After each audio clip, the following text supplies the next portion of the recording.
Gold இனிமேல் நம்மளை வாங்க முடியுமான்னு கூட தெரியல. ஏன்னு பார்த்தீங்கன்னா நேற்று வந்து பார்த்தீங்கன்னா கோல்டு வந்து ஒரு கிராம் 10,000 ரீச் ஆயிருக்கு. ஆனால் இப்போதைக்கு வந்து நிறைய பேர் என்ன சொல்கிறாங்கன்னா வந்து ஆக்சுவலாக 8,000 வரும்போதே வந்து பார்த்தீங்கன்னா மார்க்கெட்டில் வந்து கிராஷ் ஆகும் அப்படின்ற மாதிரி எல்லாருமே பேசிக்கிட்டாங்க.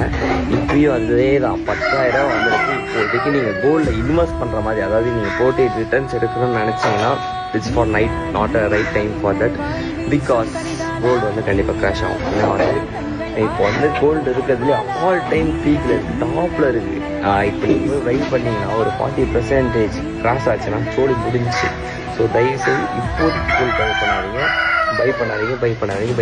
இது வந்து என்னோடய பர்சனல் ஒப்பீனியன். நீங்கள் வந்து பண்ணுறதும் பண்ணாததும் உங்கள் விருப்பம். ஆனால் நான் சொல்கிறது வந்து கண்டிப்பாக வேண்டி நடக்காமலும் போகலாம், எப்படி சொல்கிறது, இப்போ நீங்கள் 10,000 கொடுத்து வாங்குறீங்கன்னா நான் 40 காசு ஆச்சுன்னா 6,000 வரும். அப்போ அந்த 4,000 உங்களுக்கு நஷ்டமாகிடலை. ஸோ தயவுசெய்து இப்போதைக்கு என்னை பொறுத்தளவில் என்னோட ஒப்பீனியன் நான் பார்த்த வரைக்கும் மார்க்கெட் வந்து எப்பவுமே ஒரு டாப்புக்கு போச்சுன்னா திருப்பி டவுனுக்கு வரும்.